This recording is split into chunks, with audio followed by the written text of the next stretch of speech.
Assalamualaikum warahmatullahi wabarakatuh. Anak-anak dimanapun kalian berada, pada kesempatan ini kita sudah memasuki pada semester yang kedua, yaitu tema 6 menuju masyarakat sehat. Tentunya di semester 2 ini kita masih melanjutkan pembelajaran kita melalui sistem daring atau dalam jaringan. Tentunya semangat belajar anak-anak tidak boleh menurun. Kita harus tetap semangat untuk belajar demi menuju masyarakat yang sehat dan pintar tentunya. Untuk mempersingkat waktu, baiklah kita mulai saja pembelajaran kita pada kali ini, yaitu subtema 1, masyarakat peduli lingkungan.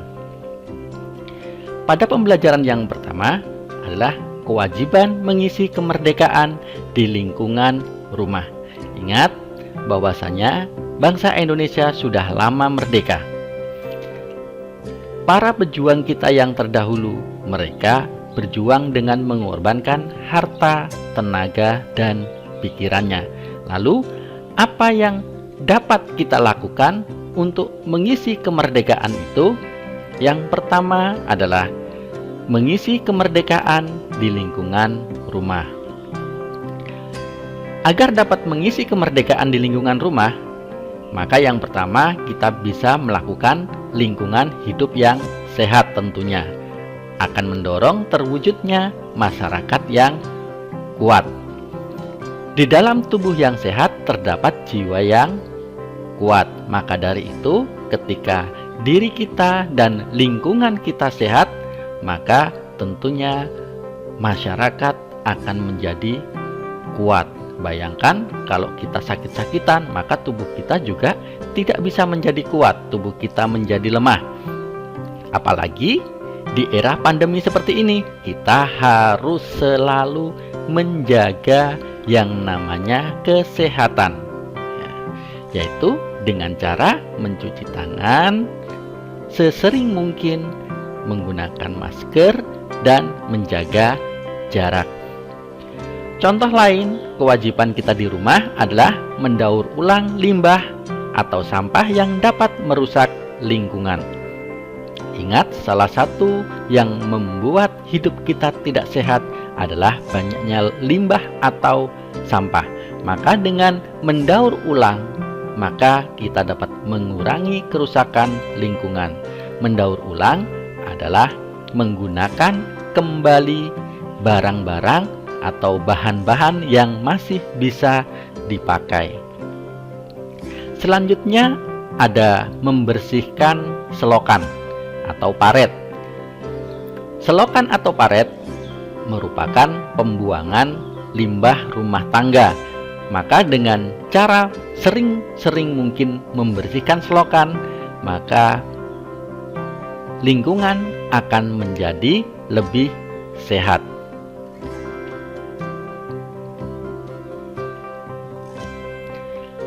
Selanjutnya adalah kewajiban mengisi kemerdekaan di lingkungan rumah, yaitu pada pembelajaran 3. Kewajiban adalah sesuatu yang harus dilakukan dengan penuh rasa tanggung jawab.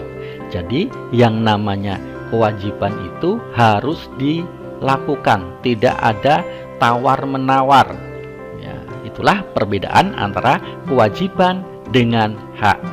Jadi, kewajiban harus didahulukan.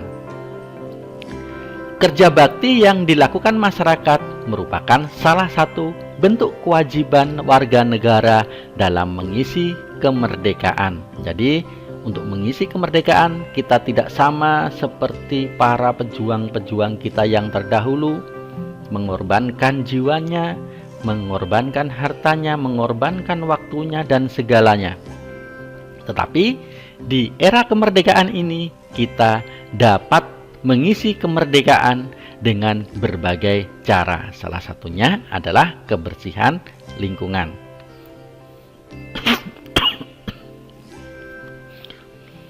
Ayo sebutkan kewajiban-kewajiban yang dapat kita lakukan di lingkungan rumahmu. Ayo adik-adik bisa menyebutkan apa saja kewajiban-kewajiban yang ada di rumahnya selain yang dicontohkan tadi. Tentunya masih banyak sekali kewajiban-kewajiban yang ada. Selanjutnya, apabila tadi kita membahas mengenai kewajiban di rumah, maka sekarang di lingkungan sekolah dan masyarakat. Setiap warga negara menjalankan kewajiban dengan penuh rasa tanggung jawab. Salah satunya adalah dengan cara melaksanakan kewajiban sebagai siswa, adalah dengan menjaga lingkungan hidup di sekolah. Jadi, sebagai siswa, kita dapat mengisi kemerdekaan dengan menjaga lingkungan hidup di sekolah, yaitu dengan menjaga kebersihannya, tertib dalam membuang sampah, menjaga keindahannya, tidak merusak lingkungan, dan lain-lain. Ayo, siapa yang suka coret-coret? Siapa yang suka membuang sampah sembarangan? Siapa yang suka merusak tanaman-tanaman? Nah, itu tidak diperbolehkan karena kewajiban kita sebagai seorang siswa adalah menjaga lingkungan hidup di sekolah, di samping kewajiban-kewajiban yang lainnya.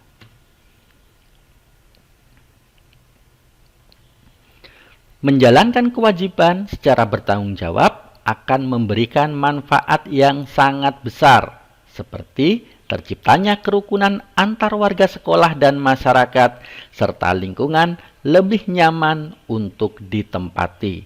Jadi, apabila lingkungan kita sehat dan bersih, maka lingkungan tersebut akan lebih nyaman. Tentunya, sebagai seorang manusia, kita lebih nyaman hidup di tempat yang bersih daripada di tempat yang kotor. Ayo adik-adik, kalau hewan yang suka di tempat yang kotor apa namanya?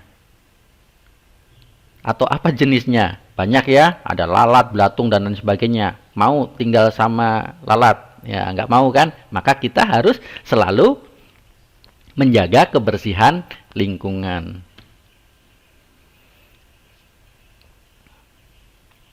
Selanjutnya kita masuk kepada muatan bahasa Indonesia. Kompetensi dasar 3.7 dan 4.7. Kata kunci yang terdapat pada judul teks non-fiksi. Ya. Teks non-fiksi merupakan teks yang ditulis berdasarkan data atau kenyataan yang ada. Jadi non-fiksi, bukan fiksi, bukan hayalan. Berarti kenyataan. Ya, kebalikannya, kalau fiksi itu hayalan, maka non-fiksi adalah kenyataan. Informasi dari teks non-fiksi dapat diperkirakan dengan cara mengetahui kata kunci yang terdapat pada judulnya. Perhatikan contoh. Lingkungan sekolah yang sehat. Tentukan kata kunci dari judul tersebut. Ya, ada 3 kata kunci yang bisa kita ambil, yaitu yang pertama ada lingkungan, ada sekolah, dan sehat. Ini adalah kata kuncinya. Kata kunci tentunya juga selain mengetahui isi yang terkandung di dalamnya, juga tentunya akan memudahkan kita dalam mengingatnya.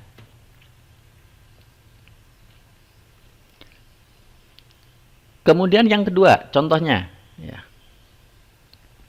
Kewajiban mengisi kemerdekaan di lingkungan rumah. Apa kata kuncinya? Kata kuncinya adalah kewajiban mengisi kemerdekaan dan lingkungan rumah. Judul teks non-fiksi mengandung kata kunci yang menggambarkan isi teks. Jadi hanya dengan melihat judulnya saja, maka kita dapat menggambarkan isi dari sebuah teks. Kita dapat menemukan kata kunci tersebut pada judul teks non-fiksi. Jadi untuk mencari kata kuncinya, kita mencarinya pada bagian judul, bukan pada bagian isi. Ya, ingat adik-adik ya, untuk dapat menemukan kata kunci, kita harus menemukannya pada judul, bukan pada isi, apalagi penutupnya. memperkirakan isi teks berdasarkan kata kunci dari judulnya. Setelah kita menemukan kata kunci yang terdapat pada judul teks, kita dapat memperkirakan isi teks. Artinya, sebelum membaca teks secara utuh, kita sudah memperoleh gambaran mengenai isi teks. Jadi, fungsinya adalah sebelum kita membaca semua bacaannya, kita sudah dapat memperkirakan apa sih nanti yang akan kita baca tersebut. Contohnya, mencegah bahaya demam berdarah. Kata kunci yang terdapat pada judul teks tersebut adalah sebagai berikut, yaitu yang pertama adalah mencegah, dan yang kedua adalah demam berdarah. Itu adalah kata kuncinya. Perkiraan isi teks. Kira-kira apabila ada kata mencegah dan demam berdarah, berarti perkiraannya yang pertama adalah menjelaskan penyakit demam berdarah. Yang kedua, menjelaskan alasan kita harus mencegah demam berdarah. Dan yang ketiga adalah menjelaskan cara mencegah demam berdarah. Walaupun kadang-kadang perkiraan isi teks ini bisa meleset sedikit, tetapi melesetnya biasanya nggak banyak-banyak sekali. Tentunya tetap masih masuk ke dalam kata kuncinya.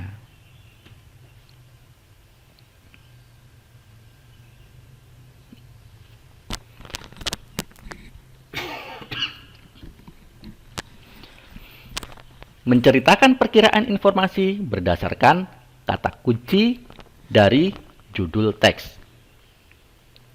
Kita dapat menemukan kata kunci dari judul teks non-fiksi. Kata kunci tersebut dapat kita ketahui maknanya dari Kamus Besar Bahasa Indonesia. Tentu di sini kita harus membukanya pada Kamus Besar Bahasa Indonesia. Ayo, siapa yang sudah membeli Kamus Besar Bahasa Indonesia? Belum ada. Ya, banyak yang membeli Kamus Bahasa Inggris. Padahal Kamus Bahasa Indonesia itu lebih penting adik-adik, karena kita tinggal di Indonesia. Berdasarkan kata kunci tersebut, kita dapat memperkirakan informasi dari teks yang akan kita baca. Ya. Selanjutnya adalah menuliskan perkiraan informasi dalam teks. Kita dapat memperkirakan isi teks tersebut berdasarkan judulnya. Setelah memperkirakan isi teks, kita dapat menyampaikan pendapat mengenai teks tersebut dalam bentuk lisan atau tulisan. Jadi perkiraannya dapat kita ucapkan saja atau bisa juga kita tuliskan.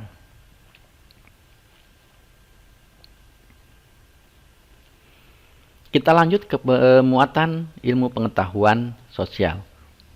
Proklamasi Kemerdekaan Indonesia. Kemerdekaan Indonesia merupakan hasil perjuangan para pahlawan dan seluruh rakyat Indonesia. Proklamasi Kemerdekaan Indonesia diperjuangkan sejak zaman penjajahan Belanda hingga zaman penjajahan Jepang. Pada zaman penjajahan Jepang, Jepang membutuhkan bantuan rakyat Indonesia untuk melawan sekutu. Ya, jadi dijajah itu tidak enak. Ya, maka kita jangan mau terulang lagi untuk dijajah bahasa asing. Oleh sebab itu, maka sebagai generasi penerus, adik-adik harus belajar yang rajin, belajar yang giat, agar kita tidak kembali dijajah oleh bangsa asing. Penjajahan itu bermacam-macam ya adik-adik ya. Ada dijajah secara fisik, ada dijajah secara mental, ada dijajah secara ekonomi. Ya, makanya di sini perlunya adik-adik selalu belajar dan belajar. Perjalanan proklamasi kemerdekaan Indonesia. Pada bulan Agustus 1945, Jepang kalah dari sekutu sebagai tanda berakhir Perang Dunia Kedua, yaitu dengan dijatuhkannya 2 buah bom atom di kota Hiroshima dan Nagasaki, yang mana jatuhnya bom atom tersebut meluluh lantakkan 2 kota tersebut hingga tidak bersisa. Sehingga dengan jatuhnya bom atom tersebut, otomatis Jepang takluk kepada sekutu dan Perang Dunia Kedua pun berakhir. Sultan Syahrir dan golongan muda mendesak Soekarno dan Hatta untuk segera memproklamasikan kemerdekaan Indonesia. Jadi sebagai anak muda mendengar Jepang sudah takluk kepada sekutu, maka golongan muda ini semangat sekali untuk segera memerdekakan dirinya, segera memerdekakan bangsanya. Nah, maka sebagai seorang generasi muda, kalian juga harus semangat, sama seperti semangatnya para pejuang-pejuang kita. Ya. Namun, Soekarno tidak menyetujui dengan alasan menunggu keputusan sidang PPKI untuk menghindari adanya pertumpahan darah.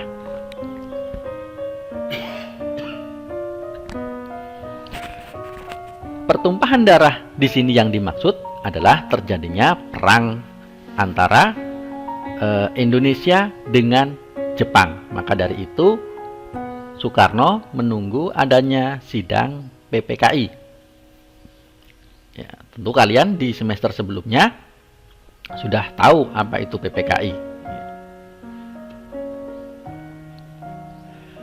Selanjutnya, golongan muda tidak setuju dengan keinginan Soekarno karena mereka menginginkan Indonesia meraih kemerdekaan melalui perjuangan sendiri. Jadi tadi kalau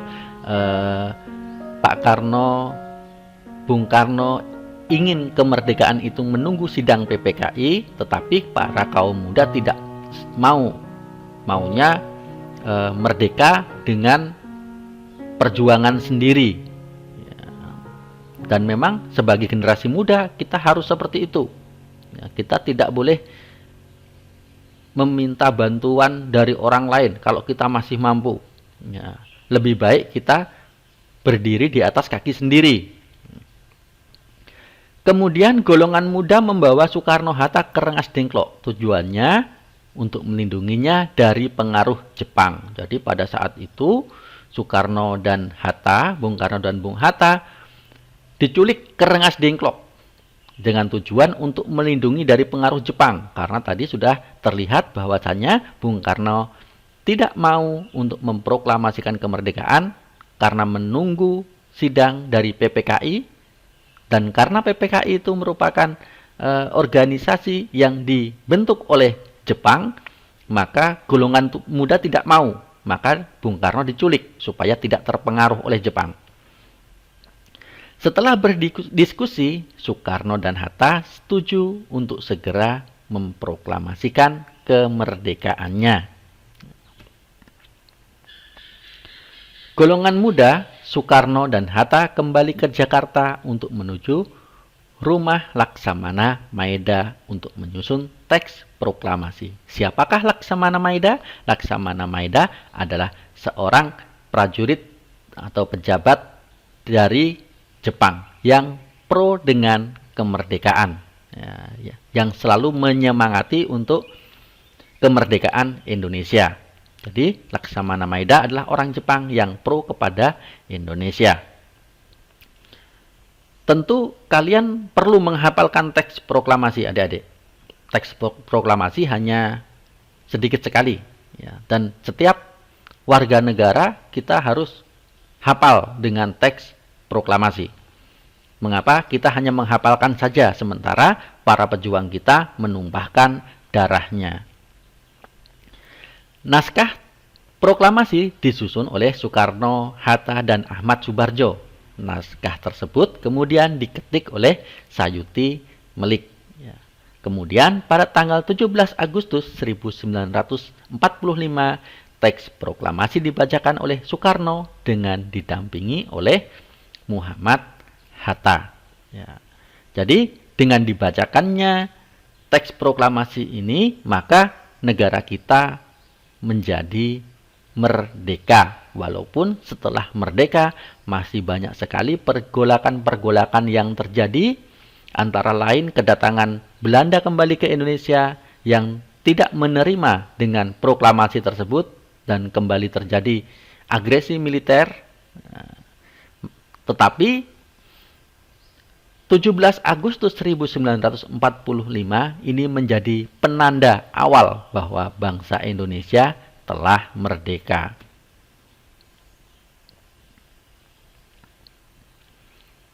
Upaya mengisi kemerdekaan Indonesia dengan perilaku positif.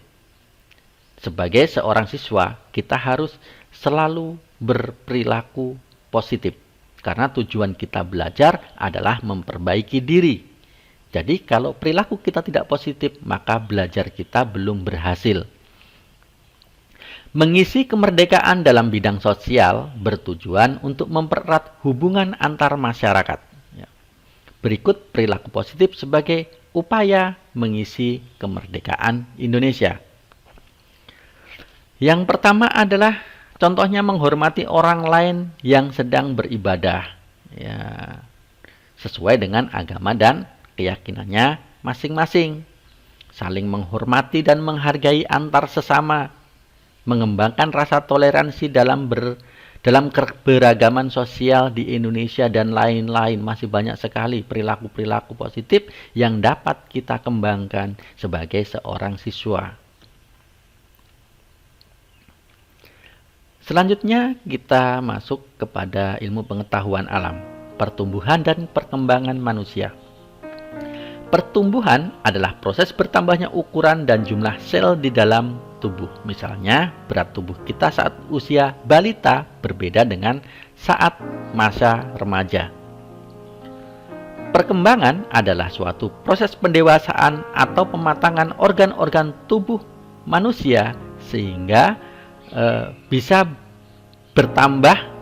Maksudnya bertambah adalah bertambah jumlahnya atau berubah fungsi organ tubuh manusia tersebut. Dikatakan bertambah, contohnya ayam yang semula 2 ekor dengan adanya perkembangan bisa bertambah menjadi 7 ekor. Dan itu terjadi karena adanya proses pendewasaan atau pematangan organ-organ tubuh. Nah, dalam hal ini kita membahas manusia. Jadi manusia juga sama.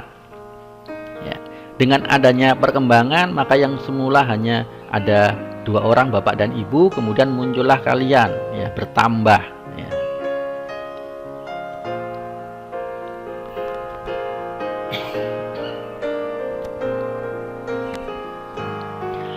Tahap pertumbuhan dan perkembangan manusia. Tahap pertumbuhan dan perkembangan manusia dimulai dari bayi. Bayi adalah manusia yang baru lahir dan sangat bergantung kepada orang tuanya. Bayi belum dapat berjalan dan biasanya masih mengkonsumsi ASI atau air susu ibu. Tahap selanjutnya adalah balita. Setelah dari bayi, kita menginjak balita, merupakan singkatan dari bawah 5 tahun. Masa balita biasanya sudah dapat berjalan, melompat, dan berlari. Mereka mulai pandai bicara dengan orang lain. Selanjutnya, setelah balita masuk kepada masa anak-anak seperti kalian. Pada masa ini, anak-anak sudah mulai mandiri dan dapat melakukan pekerjaan-pekerjaan yang ringan, sama seperti kalian. Nah, jadi kalian sudah dapat melakukan pekerjaan-pekerjaan yang ringan, contohnya menyapu, mengepel, membuang sampah, dan lain sebagainya. Tahap selanjutnya adalah tahap remaja, adalah masa peralihan dari anak-anak menuju dewasa. Pada masa ini, manusia mulai mengalami pubertas. Selanjutnya adalah masa dewasa, adalah masa ketika manusia sudah melewati masa pubertas. Masa pubertas adalah masa peralihan dari anak-anak menuju remaja. Manusia dewasa sudah dianggap mampu berpikir secara matang, sudah mulai berkeluarga dan memiliki keturunan. Tahap akhir perkembangan manusia adalah lansia, merupakan singkatan dari lanjut usia, atau orang juga sering menyebutnya dengan manula, manusia usia lanjut. Ya. Pada masa ini, manusia akan mulai beruban, kulit keriput, massa otot dan tulang menurun, penglihatan dan pendengaran berkurang, dan lain sebagainya. Pubertas pada masa remaja. Pubertas adalah masa perubahan dari anak-anak menjadi dewasa.